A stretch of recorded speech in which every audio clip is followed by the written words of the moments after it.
Hey everyone, how's it going? Octopus here and welcome back to evercrisis. We're going to be talking about Cloud's new banner, the Final Fantasy 6 Crossover limited banner, by the way. So if you guys are trying to pull for this and think you're going to wishlist it later, you're not going to. So be careful with your blue crystals. This might be the only way to get Aerith's ultimate weapon if it's only on these 4 crossover banners, which kind of sucks as well. So if you want her ultimate weapon, you have to make a choice between the 4 of these when they come out. Tifa will be the last one. Most likely non-elemental because they keep giving them crossover non-elemental setups, which is, it's good, but not the greatest thing to get. A couple key things I want to tell you for polar skipping on Cloud is that if you have Bahamut Sword and costume, you don't really need this. Having that haste on there with the really good R abilities on the Bahamut weapon almost does what you need Cloud to do, and then you just slap on his Arcanum weapons and stuff like that and you're fine, right? Or just go his Arcanum costume, Arcanum weapon, and then put on the Bahamut Sword. For those of you that don't have the Bahamut Sword, this is a fantastic weapon to pick up if you already have his fire setup, his lightning setup, and his ice setup. Especially his anniversary ice setup, I think is probably the strongest out of the 3 because of the magic attack, the physical attack all allies. That's really good in the main hand, and you put this in the offhand. There's a lot of things to talk about, but this weapon for a new player might be a little bit, yeah, it's fine to get, but then you have to get his costume. If you still have the anniversary gear voucher, you guys can do that. So there's a lot of things to take in consideration. So it's a great opportunity for like me, who's a day 1 player, but I don't have this fire set up. I can now get a physical fire, which I don't really own. And now I could use this with Sky Splitter, put that in the offhand, and now I got a really good setup. I'm going to talk about why it's a good weapon, because I know you're thinking like, why would I want to cast 2 abilities just to get high potency on fire, whatever, right? The thing you need to look at is like the overall setup, and I'll explain in a second, but I think that pretty much covers it. If you're a new player, it's kind of iffy unless you still have the gear voucher. I do recommend everybody get at least 1 copy of a blue or purple, and then if you ever need it for dungeon ranking or boss fights like Kefka where they have more than 1 element resist and they got the stupid bar. Obviously these are made for the Kefka fight, but they've designed the bosses, now they can continue using these bosses, but it's not really recommended to pull for a niche weapon for niche moments, right? It's like, oh, it's really good for this one fight, and then it's obsolete, which it isn't. So with all that and recommendations of skipping if you have certain things, let's go in and talk about the actual banner itself and the weapons. So Locksword is okay at 1 copy because you do get mid all the way around for just 1 cast, and if you OB6 it, you get high for a 2nd cast for 8 ATV. So 1 copy is really good. The only problem with 1 copy is that the R abilities are stuck at 30 and 16, and your physical attack's at 285. It's a big loss in DPS, right? You're losing 400 or a little less than 400, which multiplies from your R abilities, the high win bonuses, your materia. Everything really relies on your physical attack to be as high as possible. So having 1 copy on a character really does diminish how much damage they're doing. If you do get an OB6 of this weapon, fire damage, ice damage, and lightning damage will increase from mid on 1 cast to high for 45 seconds, while also doing 880% physical damage. Fully maxed out, the duration will go to 55 seconds, still staying with the mid to high for all 3 elements, but doing 1010%. This is really good because in a fight, you're not going to double cast it all the time. That's a waste for a DPS. When your main DPS is doing damage, you want them to just do damage, right? You don't want them to stop to do a debuff or anything else if you're in a DPS race. But the fact that it does 1010% physical damage along with buffing its own damage by 2 tiers, which should work just like buffing and debuffing, I could be wrong, it's a big increase. Now, the only time you should double cast this is when you know you're about to go into a summon phase. Okay, my summon gauge is almost up.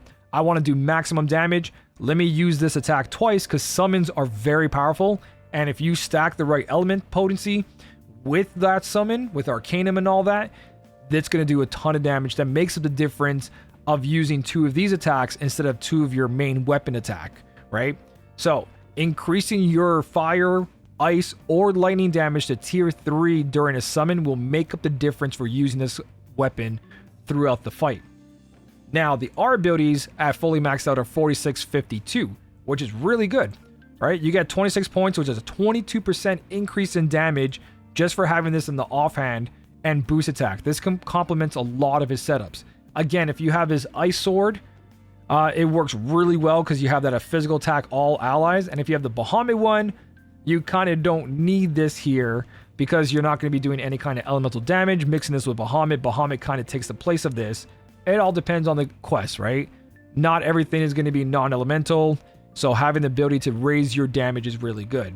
Especially because most enemies, when you need to DPS race and they're immune to physical defense down, the only way to get stronger is buffing your attack, and then the other way to get stronger is to buff your elemental attack. They can't stop you from doing that. They can debuff you, but you can always rebuff. So I think the weapon is fantastic if you build it for Fire Cloud, Ice Cloud. Lightning Cloud's a little outdated, but with this having the lightning damage up, it does become a little bit more relevant now, even though you have to stop one attack every 45 seconds at OB6, right? I still think this is a fantastic weapon. It's going to work really well, especially during the summons. Again, you double cast this right before a summon, and that's going to make up for a lot of the DPS loss for reapplying this debuff. So overall, I do think that the weapon is worth it. Costume-wise, I don't think you need the costume. And the reason is because this is good for survivability. There's going to be moments where if you don't have the Bahamut set up, this is the next best thing. Physical magic defense plus 15% makes a difference. But the mastery works for any elemental setup. The only problem with this mastery, physical ability damage 15%, your potency on the weapons are going to do more damage for non-elemental, all elementals, but when you summon, the summon doesn't take 15%. So you actually lose 35% of DPS because you're not using an Arcanum. This only applies to the physical ability damage, right? Where a summon is completely different.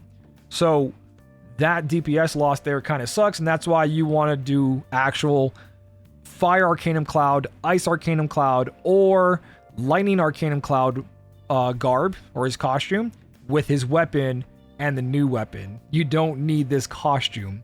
So that's the only thing bad about the banner, is that you don't need it, the costume wise, but the weapon's really good. So this would be one of those moments where you can use your 10 tickets, grab one copy of the weapon, be blue, purple, or gold. If it's blue or purple, just use your weapon parts to make it a gold. 200 weapon parts is totally fine. And then you're good to go from there.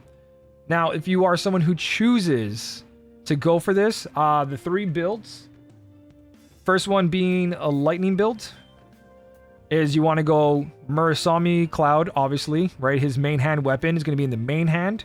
His offhand weapon is going to be the new one. And then you're going to complement that with Kate Sif's. I guess this one's over here. I can just show you. Kate Sif's Witch Broom, which gives 62 boost attack, lightning potency. Barrett's enemy launcher to finish off that boost attack while also giving 26 points in attack stance. And then Matt's weapon to give the rest of the boost attack, lightning potency to get it to 100%. While also giving some physical attack to that. So having this is really good. One thing I do want to tell you though, before you go into wish listing, is that there's a guild battle coming out. The guild battle's Magic Lightning. So if you got to work on your Magic Lightning Tifa, your Magic Lightning Vincent, or preparing for that guild battle, you guys should really put that into your wish list to make them stronger to help your guild out. Another recommendation is Barrett's new weapon is now part of the wish list. So is Red 13's. That's Pokemon Pocket. These are both really, really good weapons to now start adding to your inventory, especially if you use those characters for a lot of setups. Besides that, you should be wishlisting for guild battles if you want to help your guild make top rankings. If you're not, then that's what you're looking at. 1, 2, 3, 4 plus his new weapons. That'll be Lightning Cloud. Now, if you want to do not Lightning Cloud and you want to go for his ice setup, you need his anniversary weapon from 6 months. The 6-month anniversary, you're going to main hand that weapon, and after that main hand, you're going to offhand the new one, and then you're going to go Bald Eagle, Zach's weapon. These both have 62 physical attack, maxed out physical attack with ice potency, and then Glenn's weapon over here to finish off that boost attack. Not a maximum, but it works, and it gives you that potency you need for attack stance to complement the rest of it. Other options are Cloud's boost attack ice weapon and Air's boost attack ice weapon if you need boost attack and adding more ice, going to like 110%. I don't think it hits the max 100 and something, 120. But the ice setup is actually one of the strongest because of the boost all attack weapon, which I do have a copy, but not over boosted. And I don't have his costume because I didn't pull on it, and that's completely gone now. But if you are someone who owns this weapon, it's a good choice to go for this new weapon. Not the costume though. So you would do Stream Saber in the main hand because of that boost attack all. Really, really powerful weapon. Got great 900 physical ice damage to go along with it too. Now the last build is the fire build, and the fire build is a really strong one as well too. Good Arcanum, right? So you're going to do Sky Splitter in the main hand, his new weapon in the offhand. You're going to use Sephiroth's physical attack fire weapon, Zack's fire boost attack. It's got low boost attack, but it has 52 fire potency. Glenn's weapon again, and then you're good off of that, right? Again, the last weapon is up to you. Technically, you can do whatever you want wishlist wise on this one, because 1, 2, 3 plus his new weapon, you have a lot of it already maxed out. It's a really good setup.